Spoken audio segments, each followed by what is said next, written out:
কিছুদিন আগে আমার ভিডিওগুলোর মধ্যে আমি সেন্ট মার্টিনের অনেকগুলো ভিডিও আপলোড করেছিলাম। সেন্ট মার্টিন বাংলাদেশের সবথেকে সুন্দর জায়গায় যাচ্ছি আমরা। সেন্ট মার্টিনে আসার পরে প্রথম কাজ হচ্ছে হ্যামকে চড়া, তারপর হচ্ছে রূপচাঁদা মাছ খাওয়া এবং সেন্ট মার্টিনের যে সৌন্দর্য সেই সৌন্দর্যগুলোকে উপভোগ করা। এবারে সেন্ট মার্টিন ট্যুরে আমরা সেন্ট মার্টিনকে খুব গভীরভাবে দেখার চেষ্টা করেছি।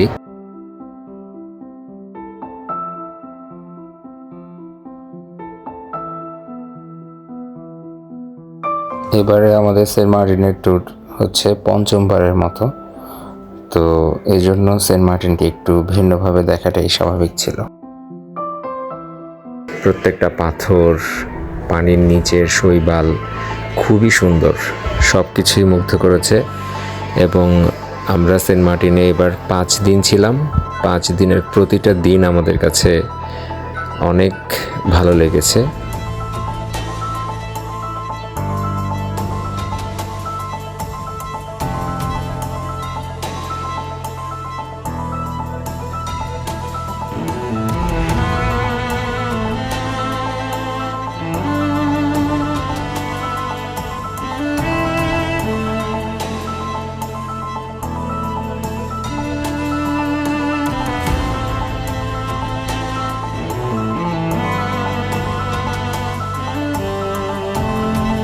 সেন্ট মার্টিনকে আমি বাংলাদেশের সবথেকে সুন্দর জায়গা হিসেবেই সবসময় বলে থাকি, কারণ এখানে পরিবার নিয়ে আসা যায় এবং একাও আসা যায়, বন্ধুদের নিয়ে আসা যায়, সব কিছু সবভাবেই আসা যায়।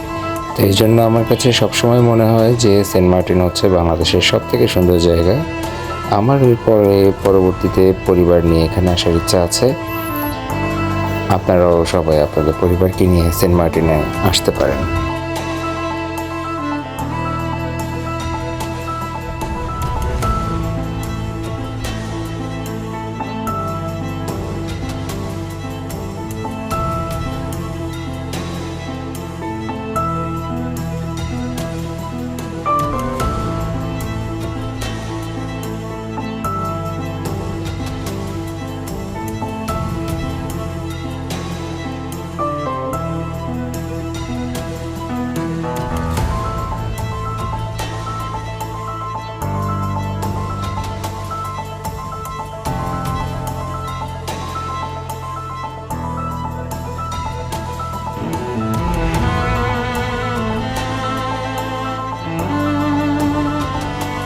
আর সেন্ট মার্টিনের মাছের কথা আর কি বলবো, এখানের মাছগুলোর স্বাদই ভিন্ন রকম এবং ভিন্ন ভিন্ন ধরনের মাছ, যেগুলো খুবই রিজনেবল প্রাইসে এখানে পাওয়া যায়।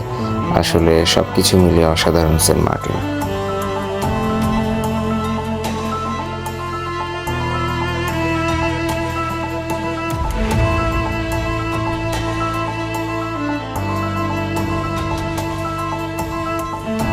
আমাদের বন্ধু মাসুম শেফকে গাইড দিচ্ছিল।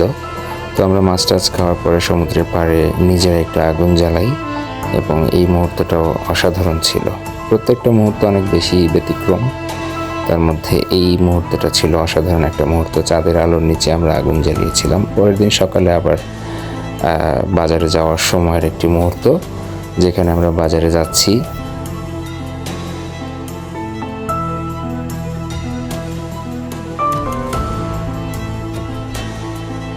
এবং এই বিচে মোটরসাইকেল চালানোর যে একটা আনন্দ, এটা আসলে ভিন্ন রকম।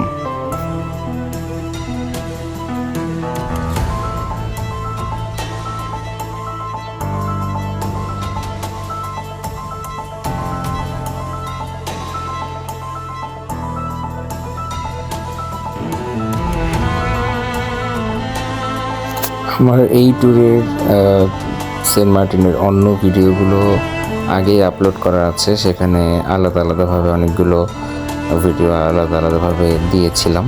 তো এখানে মূলত আমরা পুরো ভিডিওটা একসাথে করার একটা চেষ্টা করেছি।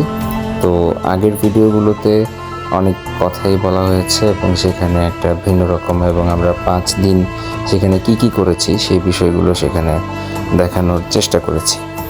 আর সব কিছু মিলে সেন্ট মার্টিন আসলে খুবই অসাধারণ।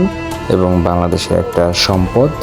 আমাদের সকলের উচিত এই সম্পদকে রক্ষা করা এবং এই সম্পদের কিভাবে প্রচার প্রসার আরও বাড়ানো যায় সেই বিষয়গুলো লক্ষ্য রেখে কাজ করা।